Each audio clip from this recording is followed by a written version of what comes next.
Oi, gente. Então, vamos continuar com o nosso estudo de biomas, né? E hoje a gente vai ver outros dois biomas, que é o Cerrado e o Pampa, tá? O Cerrado, ele é um bioma brasileiro, mas mundialmente a gente chama os biomas que têm essa característica de cerrado como savanas, tá? Então, o Cerrado nada mais é do que uma savana brasileira, tá?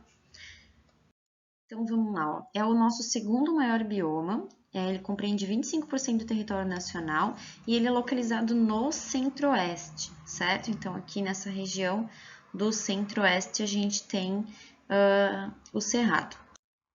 Algumas características. O clima é tropical sazonal com inverno seco, tá? Então isso significa que ele tem um período de chuva e um período de calor, tá? A chuva acontece de setembro até maio, então olhem no gráfico aqui, ó, aqui é setembro, tá vendo, ó, quando a pluviosidade e a chuva começa a aumentar, aí aumenta, lá, ó, novembro, dezembro aumenta, janeiro, fevereiro, março aumenta, abril começa a baixar e maio baixa, né? Aí aqui fica o período sem chuva, certo?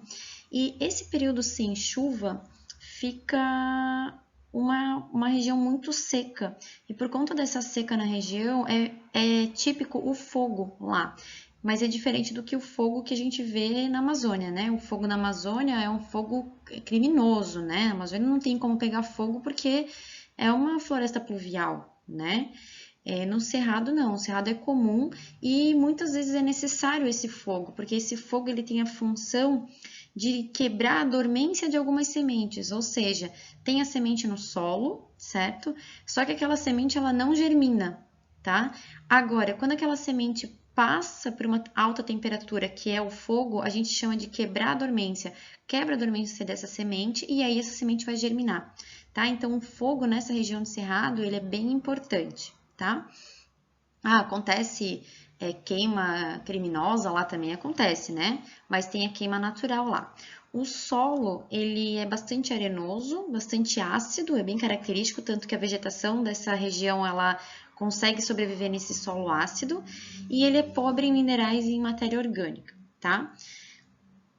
O solo, ele é bastante útil para a agricultura nessas regiões, desde que ele seja corrigido a acidez com calcário, né? Com cal. A gente aprendeu isso acho que ano passado sobre os solos, né? Então, como esse solo ele é muito ácido, se a gente joga um pouco de cal nele, ele vai diminuir a acidez e vai ficar mais propício para a gente plantar algumas coisas, beleza? Bom, a vegetação dessa região, tá? A gente tem dois tipos de vegetação. A gente tem a vegetação de campo limpo, que é essa primeira imagem que a gente chama que são plantas rasteiras, gramíneas e herbáceas, né? Então são plantas de pequeno porte. E a gente tem o cerradão, que são de ai, desculpa, que são árvores e arbustos de pequeno e médio porte, tá? Que é essa segunda fotinho aqui. Algumas espécies que a gente encontra nessas regiões. Então, araçá, murici, gabiroba, pau-terra, indaiá, capim-flecha, tá? Mais ou menos, eles têm 1,5 m de altura e essas espécies que eu botei aqui são essas espécies que pegam fogo com facilidade, que precisam desse fogo para germinar, para quebrar a dormência da semente, certo?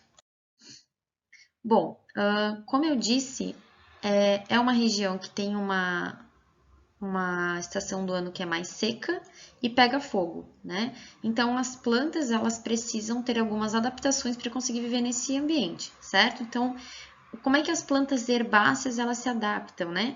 As raízes elas são mais superficiais, elas absorvem a água da superfície rapidamente durante a estação chuvosa e elas apresentam bulbos ou caules subterrâneos que eles conseguem armazenar essa água, né, para quando chegar na época da seca eles terem água armazenada. E uma coisa bem importante é que eles perdem a folha, né? Lembra que a folha é o órgão da planta que faz a transpiração. E a transpiração é perda de água, certo? Então, para não acontecer essa perda de água, o que a planta faz na época de seca? Deixa toda essa folha cair, certo? Ela fica sem folhas, justamente para não perder água, tá? E as plantas lenhosas são essas plantas que têm mais madeira, tá? Essas plantas, elas têm o tronco e o galho retorcido, certo? A gente chama de escleromorfismo oligotrófico. Tem que lembrar desse nome estranho, prof? Não, eu só boto aqui para conhecimento de vocês mesmo, não vou cobrar esse nome estranho, tá? O que vocês têm que lembrar? Que os caules e os troncos, os galhos e os troncos, eles são retorcidos.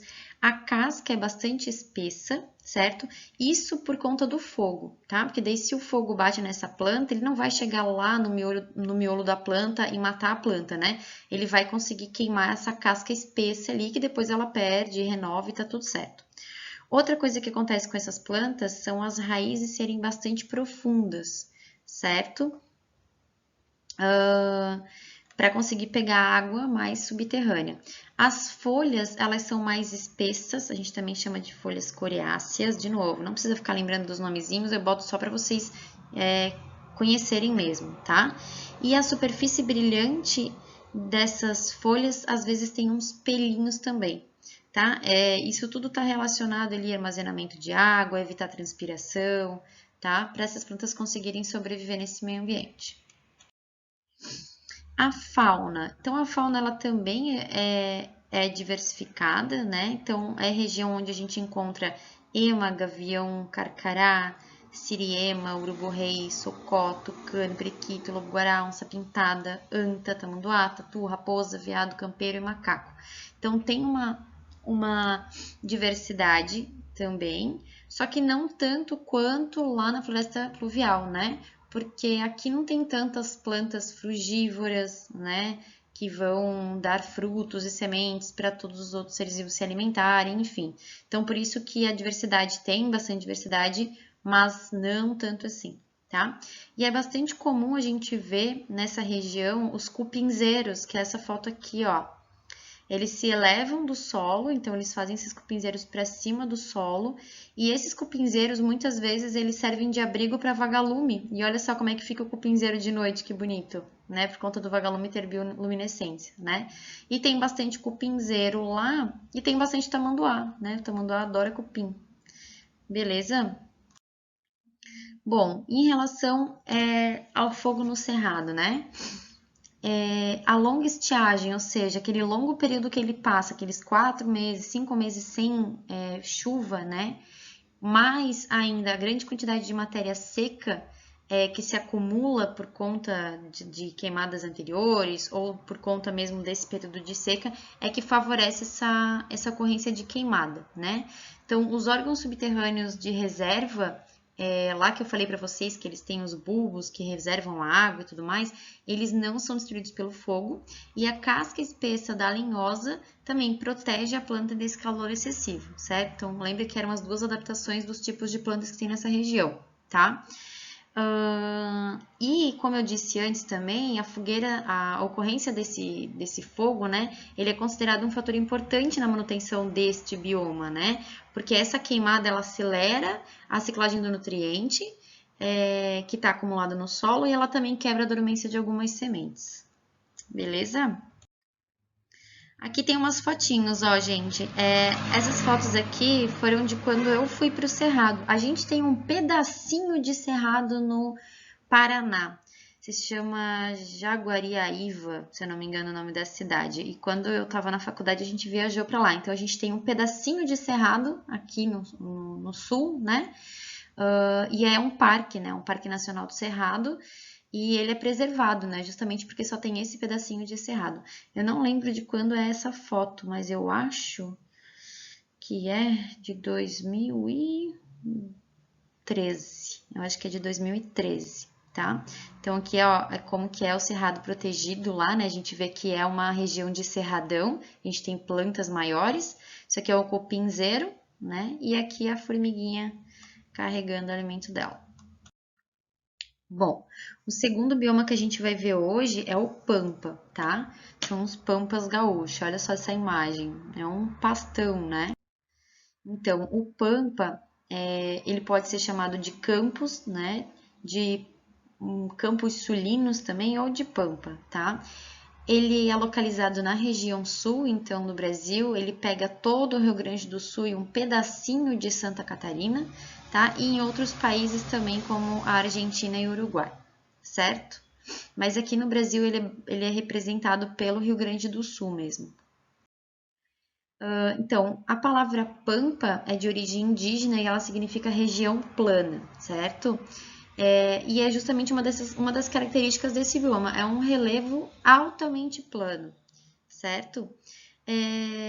Nessas regiões, existiu muita exploração do solo e da vegetação. Então, como teve uma exploração muito acelerada de madeira, e muita madeira foi derrubada para dar lugar a pastos, né, ou para então fornecer madeira para construir casas e imóveis, atualmente a gente tem apenas 2% da cobertura original, tá? O resto foi suprimido, né, para fazer então exploração de madeira, pasto, cultivo e casas e imóveis. Bom, o Planalto Gaúcho recebe o nome de Campos de Cima da Serra, mas quando a gente fala de bioma, a gente acaba usando só a nomenclatura Pampa mesmo, para toda a região do Rio Grande do Sul, tá? Então, ele tem mais ou menos 210 mil quilômetros quadrados e a vegetação, gente, ela é herbácea. Então, a gente vai ter vegetação rasteira, né, gramínea, muita gramínea, e um pouco de vegetação herbácea entre 10 e 50 centímetros. Então percebam que aqui a gente não vai ter grandes árvores que a gente tinha nos outros biomas, tá? O clima no Pampa, então, é um clima subtropical, tá? No verão é bastante quente, chega ali a marca de 25 graus Celsius, só que no inverno a gente pode ter geada e neve, tá? Em algumas regiões marcando temperatura negativa. Então, assim, é dois extremos. No verão é muito quente e no inverno é muito frio, tá? A fauna. É uma fauna rica em biodiversidade de espécies também, né? Espécies adaptadas para esse tipo de vegetação, certo? Lá a gente tem espécies endêmicas também, que são espécies que só ocorrem naquela região. Tem uma espécie que eu não botei a fotinho aqui, mas pesquisem aí, se chama tucutuco. É uma espécie de roedor que só existe no Rio Grande do Sul, tá? E o que acontece, né? Quando a gente tem uma região onde tem muita espécie endêmica, né? Ou seja, que só acontece naquela região, se a gente não ter um programa de conservação, né, dessas áreas, desse bioma e tudo mais, a chance desses animais entrarem em extinção é muito grande, né? Visto que eles são endêmicos, só existem lá, só moram lá, a comida deles só tá lá, né? Se começar a derrubar os arbustos que tem, tirar toda a vegetação, suprimir para fazer pasto, suprimir a vegetação para pegar, né, restante de madeira, enfim, tanto a fauna quanto a flora vai ser bastante ameaçada, né? E lá a gente também tem bastante espécie migratória, né? Então, quando tá muito frio, começa a ficar o inverno, essas espécies elas migram para regiões mais quentes, tá? E alguns exemplos que tem lá, então, tatu, guaxinim, zurrilho. Zurrilho é esse segunda imagem aqui, ó, que as pessoas confundem com gambá. Parece aquele gambá de desenho animado que tem uma listra branca na cabeça. Aquilo não é um gambá, é um zurrilho, tá?